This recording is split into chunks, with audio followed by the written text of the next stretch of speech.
I'm Torg, and I'm here to ask you one question and one question only. Explosions? The Borderlands movie has just hit theaters in North America, which is kind of crazy when you think about it. I mean, a Borderlands movie? I guess it does make sense though. The franchise has existed for 15 years now and has seen its fair share of sequels, spin-offs, and, well, this. It's clear to see that this is Gearbox's most successful IP, but how did it all begin? Who came up with the idea, and how did it blow up the way it did? We're going to dive into all of this, so settle in and... Catch a ride!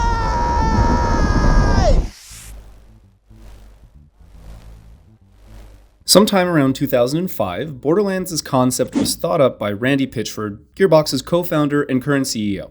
He had this idea for combining aspects from role-playing games, like a slower-paced character leveling system, with the more fast-paced action aspects from first-person shooter games similar to the likes of Duke Nukem 3D, a game he had the opportunity to work on when he was still at 3D Realms. Work then quickly began to bring his vision to life. However, gamers would have to wait another 2 years before they got a first taste of the iconic desert wasteland. In 2007, Game Informer published a cover story along with some shots from the game. We could already see some of the staples of Pandora like bandits, runners, and Rack. We also got a glimpse of the three main Wait, 3? Okay, so we have Lilith, Roland, and Mordecai, but no Brick? Well, turns out that one of the biggest changes during development was the characters. First off, does Lilith's design look familiar to you? Like a certain villain, perhaps? Turns out, once Gearbox switched to a new look for Lilith, they still kept the original model for none other than the first game's antagonist, Commandant Steele.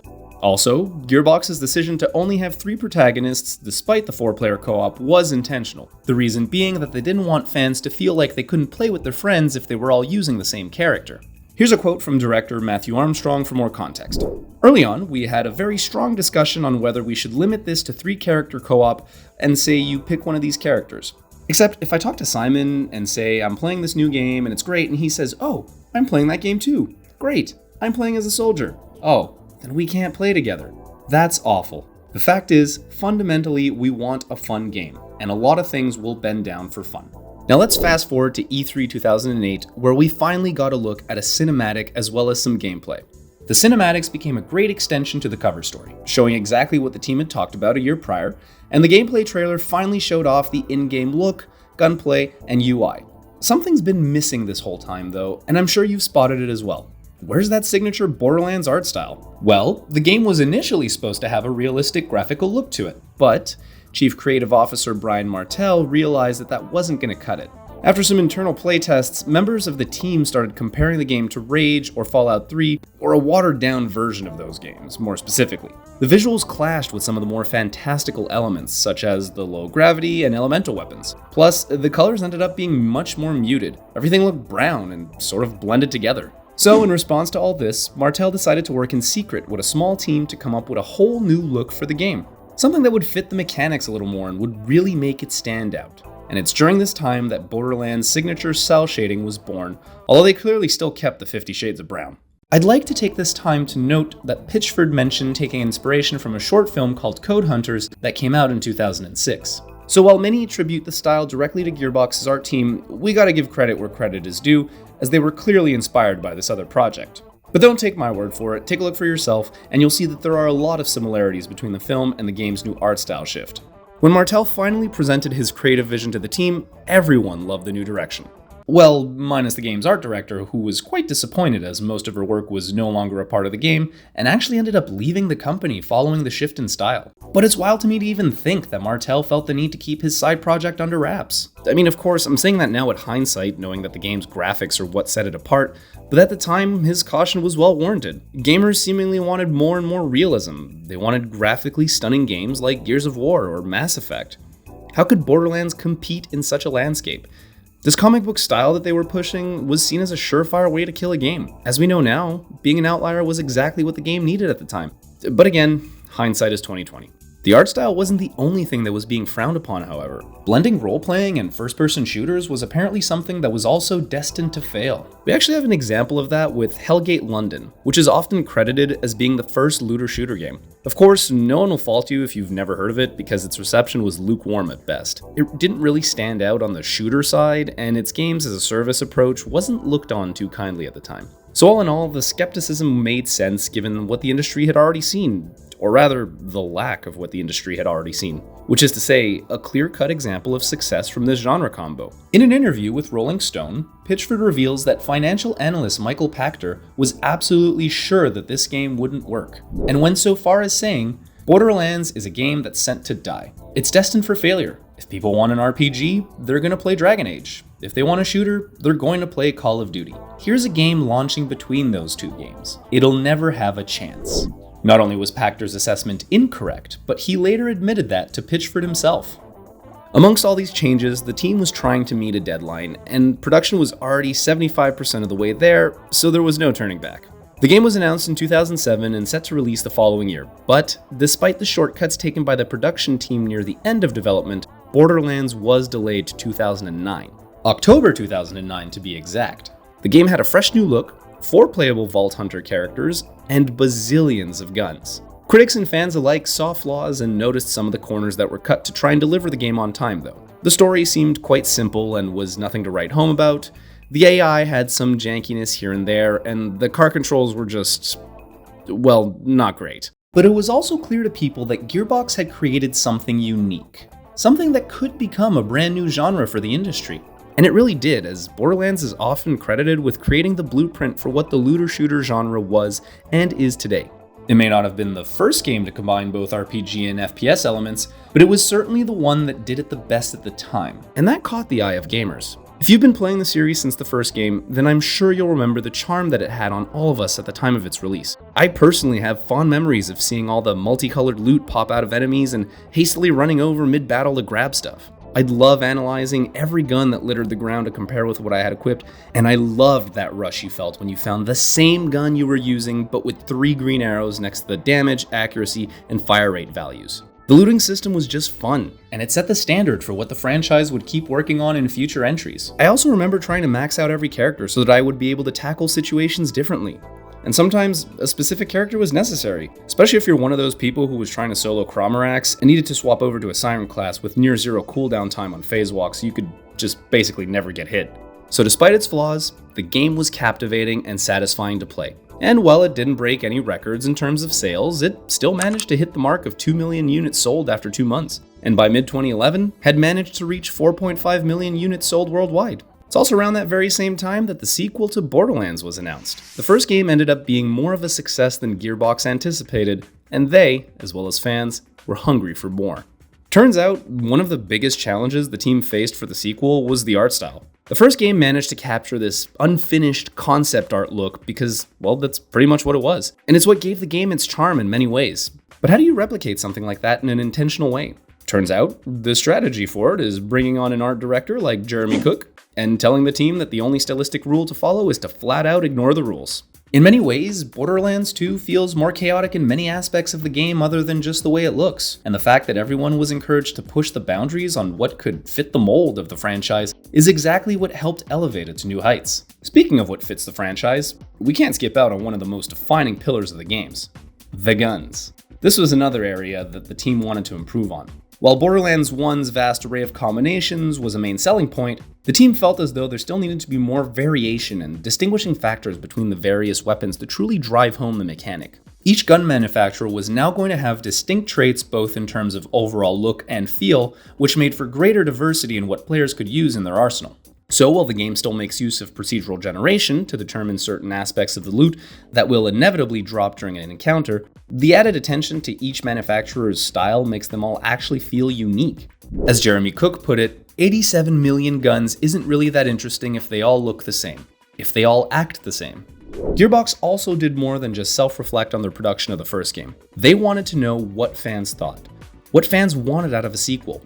So they put out a survey in search of that very information to then implement into the game. Without surprise, the narrative was one of the biggest requests when it came to improvements. The first game lacked in the story department and could have definitely used a bump in character design. Which isn't to say there still weren't memorable characters though, with the likes of Claptrap, Scooter, and even Tannis. But if Borderlands 2 wanted to go bigger, then there was a need for more. And Gearbox delivered on that front. Not only did they expand on characters from the first game, but they also added in a whole new cast to interact with.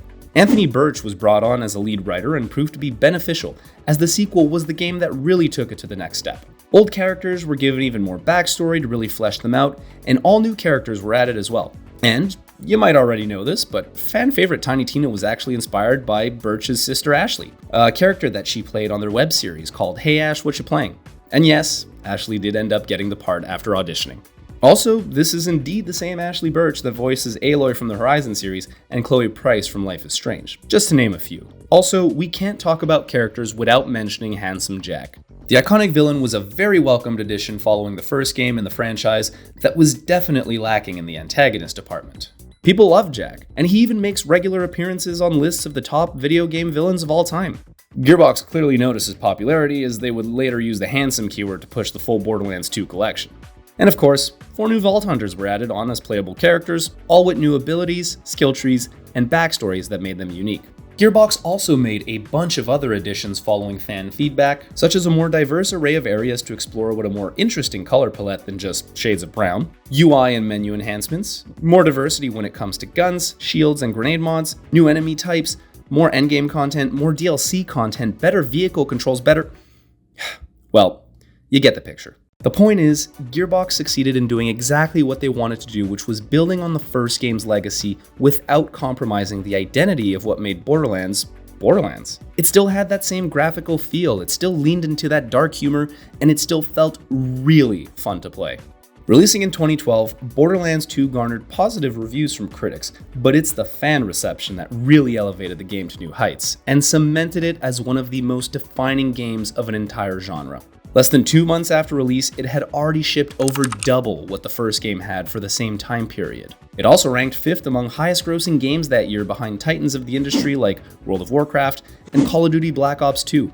And to this day, it's 2K Games' best-selling game. Safe to say, this was really what brought the franchise to new heights and allowed Borderlands to become the franchise that we know it as today. Hell, I could even end the video right here if I wanted to, because we kind of found the answer we were looking for in the beginning. But the franchise kept expanding in so many different ways following this huge success, so we've got to at the very least take a look at what came afterwards, right? Now, given the grandeur of Borderlands 2's success, everyone knew that it wouldn't be easy to top. So Gearbox didn't plan on making a third installment just yet. Wanting to put the necessary work and resources on a game of that scale, which would take much more time, Gearbox instead shifted to 2 other related projects, the pre-sequel and a Telltale game series. Fans and staff alike were hungry for more from the beloved franchise, and this was a way to tide things over until the 3rd main series game arrived. Let's start with the pre-sequel. Gearbox enlisted 2K Australia to develop the game, but did lend resources to ensure that the identity of the brand remained intact. For example, writer Anthony Birch, who was instrumental in the second game's success, was part of the team that worked on the pre-sequel. However, it still ended up being a bit of a departure from the main series, with new gameplay mechanics as well as a whole new out-of-this-world environment. The game takes place on Elpis, Pandora's moon, and featured a new cast of playable characters, but all of which were familiar faces. Wilhelm and Nisha, minor antagonists from the previous title, made an appearance. Athena, who we first saw in the General Knox DLC in Borderlands 1, was also there. And finally, the one, the only, Claptrap. Reviews and fan reception certainly weren't as high as the previous game, and also failed to reach that of the original Borderlands game, but it did still garner some interest, and some of the new mechanics even ended up resurfacing in future installments, such as the cryo element that was also present in Borderlands 3. Then we have Tales from the Borderlands, an episodic interactive game set in the Borderlands universe, but using the same iconic gameplay style of all Telltale games. It was praised for its narrative and even received a nomination for it at the 2015 Game Awards. The events of the game ended up being canon with the universe, as we ended up seeing characters like Reese appear in future installments, as well as seeing some beloved characters not return in future games due to reasons.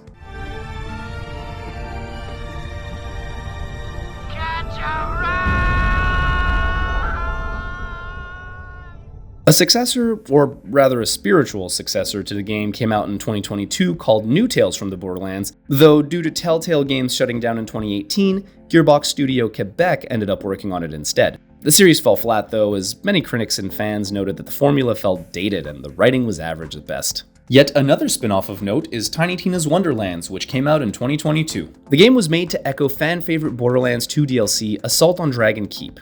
Fans, myself included, absolutely loved the DLC for its fantastic storytelling and creative use of Dungeons and Dragons mechanics.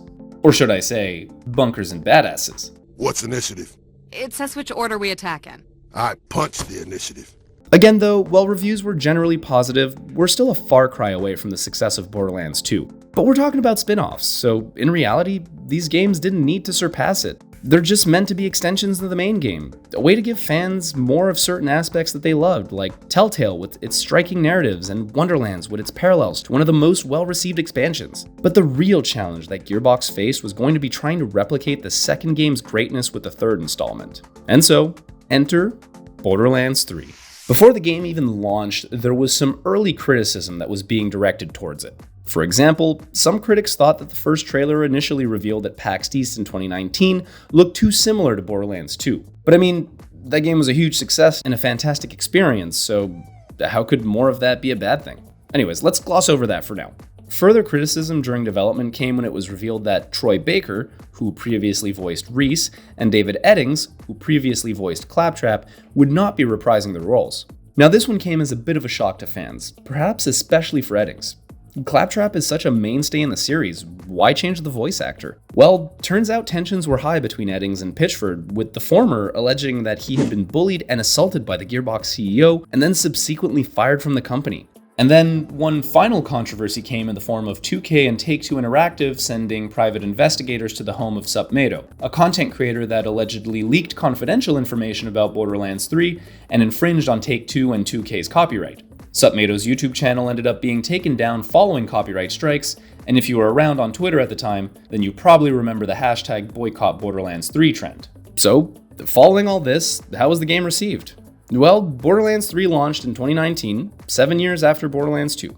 This third iteration tried to build on the previous main series title, while also adding fresh twists to the classic formula. 4 new Vault Hunters were introduced, but this time around, you could pick from different abilities instead of just one like previous entries. Movement and combat felt like they were much smoother compared to other titles. And you can explore different planets now, and there's even more vaults, and the added bonus of the Sanctuary ship as a hub was definitely neat. The story and many of the character arcs, however, seemed a little forgettable, or even just rethreads of what Borderlands 2 had already done. Some things felt like big changes, and other things felt like they stayed the same. Some people loved it, some people hated it. But it's clear that the mass reactions to the game meant that players cared about the franchise and its future. I mean, the only thing worse than being talked about is not being talked about, right? And boy, was Borderlands being talked about. From a commercial perspective, the third game was a success. As of 2023, it sold over 18 million copies and helped bring the Borderlands franchise to the $1 billion revenue mark. But total unit sales still haven't surpassed those of Borderlands 2. Which brings us to today.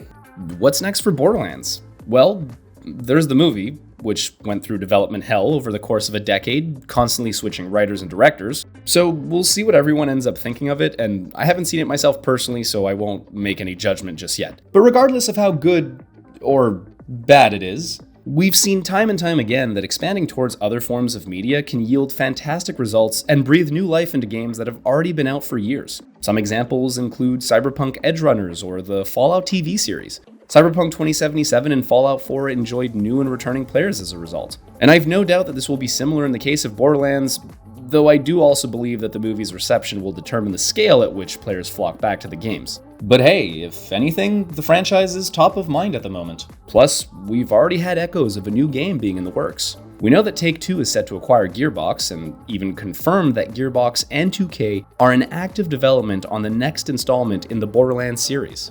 Now, how that game will inevitably shape up is anyone's guess, and when we might actually see a release or some news, who knows. But it's clear that we haven't seen the last of Pandora, Vault Hunters, and the bazillion guns that come with them. And that's that. One man's desire to combine some of his favorite games led to a whole new genre, millions of copies sold, and multiple spin-off series in a movie, all in the span of 15 years. So that's all from me on the subject. Thanks for sticking around until the end. I think I'll let Scooter take it away now. Now, if you're here to kill me, you should probably know. You'll never take me alive, you robotic son of a bitch!